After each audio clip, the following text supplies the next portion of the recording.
Hello students, आप सभी को मेरा प्यार भरा नमस्कार। आप कैसे हैं सभी? मुझे उम्मीद है कि आप सब ठीक होंगे। देखिए, आज हम इस वीडियो में बात करेंगे एक नए कॉन्सेप्ट की, यानी वही हमारा जो सीरीज चल रहा है एक्टिव एंड पैसिव वॉइस। ठीक है स्टूडेंट, तो एक्टिव एंड पैसिव वॉइस में हम करेंगे बात पार्ट 3 की। ठीक है, तो आइए पार्ट 3 में हम बात करते हैं और समझते हैं कि पार्ट 3 में कौन से वो टेंस अभी रह गए हैं। जैसे कि हमने पिछली वीडियोज़ में 6 टेंस को क्लियर करा दिया है, और हम देखते हैं कि जो अभी आपके टेंस दो टेंस बचे हैं वो कौन कौन से टेंस है, तो उन टेंस को भी हम इस वीडियो में क्लियर कराते हैं। स्टूडेंट बने रहेंगे मेरे साथ। ठीक है, number 7 future indefinite tense.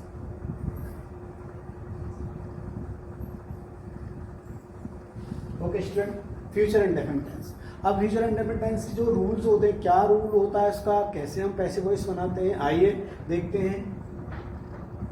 Rule, इस टेंस के वाक्यों की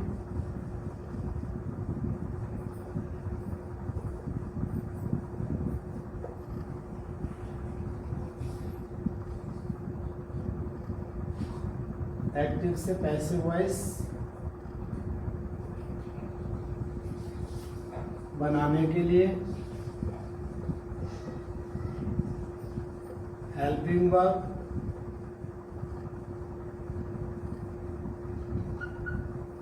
विल सेल के साथ बी का प्रयोग करते हैं। ठीक है स्टूडेंट, बी का प्रयोग करते हैं। तो जैसा कि आपको पता पड़ गया होगा, जैसा हम लिखवाते रहे हैं, को बी का प्रयोग करते हैं। अब देखिए एग्जाम्पल से हम ले लेते हैं इसको। Example, I shall help you. ये मैं आपको बता चुका हूँ कहाँ पर सेल लगता है और कहाँ पर बिल लगता है, ये आपको अच्छी तरह से पता होगा। जैसा कि अगर आपको नहीं पता हो तो हमारे टेंस की वीडियो को जरूर देखें, और फ्यूचर इंडेफिनिट यानी सिंपल फ्यूचर जो है उसको देखेंगे तो आपको उसमें मैंने सभी पूरा ब्यौरा बता रखा है स्टूडेंट। ठीक है, देखेंगे तो आप अब इसका पैसिव कैसे बनाएंगे। तो एक्टिव हो गया, ये पैसिव हो जाएगा। इसमें ये ऑब्जेक्ट है तो यू विल बी, क्योंकि यू के साथ में बिल का प्रयोग होता है। Okay, will be helped by me. Okay student, तो इस तरह से वो जो है इसका पैसिव बन जाएगा। ओके, इसके बाद चलिए दूसरा एक्टिव ले लेते हैं। Example 1 2 she will not cook the food. Okay,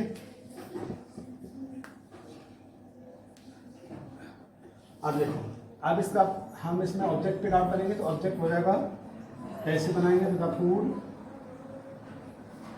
will not be cooked by her. Okay student, इधर ध्यान देंगे और समझने की कोशिश करेंगे, पूरा समझाएंगे हम आपको। इसके बाद अगला तीसरा एग्जाम्पल एक्टिव में लेते हैं इसका। Shall we not play the match tomorrow. Okay, तो देखो shall we not play the match tomorrow. अब किस तरह से हम बनाएंगे, इसमें ऑब्जेक्ट हमारा क्या रहेगा, मैच रहेगा। तो और इंट्रोगेटिव सेंटेंस है, तो इंट्रोगेटिव सेंटेंस को हम इस तरह से बनाएंगे। फर्स्ट टाइप इंट्रोगेटिव सेंटेंस को सबसे पहले पैसे में क्या लाएंगे, will the match not be played.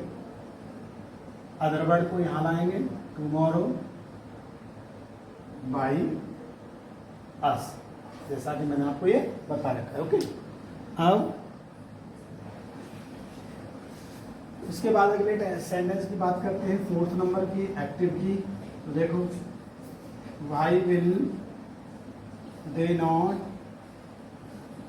By books. Okay student, अब ये सेकंड टाइप इंट्रोगेटिव सेंटेंस है। तो सेकंड टाइप इंट्रोगेटिव सेंटेंस किस तरह से बनेगा ये आप देखेंगे इसमें। तो देखो, वाई विल, लगा दीजिए, buy the books, why will the books not be bought by them. Okay student, तो इस तरह से ये आपका अगला टेंस मतलब सेंटेंस बनके तैयार होगा। इसके बाद हम पांचवें सेंटेंस की बात करते हैं, यानी हु वाला जो सेंटेंस है उसको हम देखेंगे किस तरह से बनेगा, कैसे समझते रहेंगे, मेरे साथ बने रहेंगे वीडियो में। Who will teach you maths. Okay, अब देखो इसका बनाएंगे passive, by whom will you be taught maths। Okay student, इससे भी आप बना सकते हैं, दोनों से आप आराम से बना सकते हैं। चलिए इसके बाद हम बात करते हैं, देखिए अब हमारा ये प्रेजेंट इंडेफिनिट टेंस जो था, ये प्रेजेंट इंडेफिनिट टेंस क्लियर हो गया। इसके बाद हम बात करते हैं अगले टेंस की, जो कि हमारा पैसिव जिसकी बनती है, वो अगला एक टेंस और बाकी बचा है, जिससे हम टेंस को क्लियर करते हैं और बताते हैं आपको, ठीक है।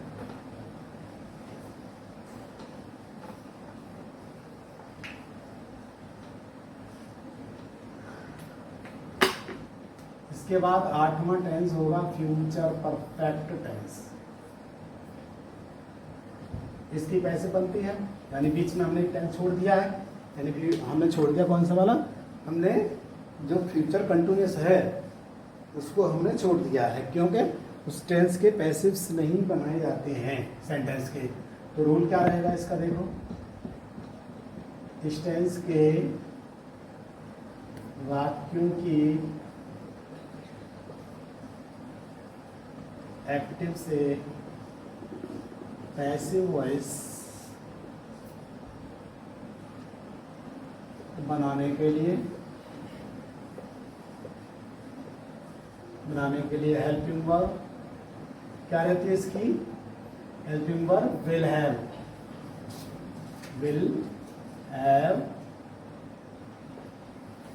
हैव और शैल हैव, ठीक है, के साथ बीन का प्रयोग करते हैं। बीन का प्रयोग करते हैं, सेम चेंजिंग ऐसे ही रहेगी जैसे रहती है। तो चलिए बात करते हैं एग्जाम्पल की। She will have written a letter, ठीक है स्टूडेंट, अ लेटर। तो देखेंगे एक्टिव है ये, ऐसे a letter will have been written by her। Okay, अब इसके बाद अगला जो सेंटेंस हमारा रहेगा एक्टिव में, दूसरा सेंटेंस ये पहला था, तो एक्टिव में Radha will not have washed the clothes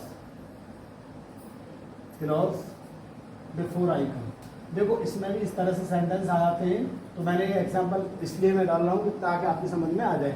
हमको इस सेंटेंस से कोई भी मतलब नहीं, इस क्लॉज से मतलब नहीं है हमें कोई भी, हमें सिर्फ अपने इस पहले वाले सेंटेंस से मतलब रहेगा। तो देखेंगे पैसे इसका, the clause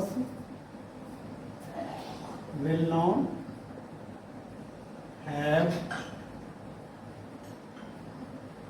have been washed before I come by Radha। Okay student, by Radha. अब इसके बाद तीसरा एग्जांपल हम देखेंगे, will you have finished your work. Okay, अब देखिए इसके बाद हम इस सेंटेंस को बनाएंगे यानी पैसिव में। तो पैसिव में बन जाएगा, देखो योर वर्क, इसमें ऑब्जेक्ट रहेगा, तो will your work will your work not have been, नहीं है, not be इसमें, have been finished by you। Okay student, ये हो गया हमारा फर्स्ट टाइप इंटरोगेटिव सेंटेंस। इसके बाद सेकंड टाइप हम ले लेते हैं एक्टिव में। What will they have bought. देखो अब ये पैसिव है, तो इसका पैसिव कैसे बनेगा? अब मैंने बताया था बोर्ड वाला सेंटेंस पहले भी मैं आपको बता चुका हूँ, और इसमें देखेंगे what will have been bought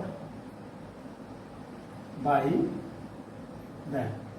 okay student, इसके बाद इसमें हम एक एग्जांपल और लेंगे। Active voice who will have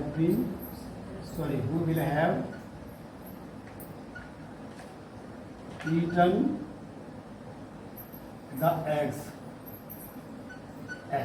अब देखो कैसे बनाएंगे? By whom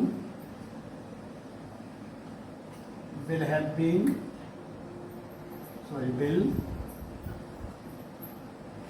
the eggs have been eaten। Okay student, तो इस तरह से मैंने आपको ये पूरे जो टेंस हैं दोनों, और ये 8 टेंस आपको मैंने पूरे बता दिए, और आपकी समझ में मुझे उम्मीद है कि आपकी समझ में जो 8 टेंस मैंने बताए हैं आपकी समझ में पूरी अच्छी तरह से आए होंगे। तो student, thanks for watching video।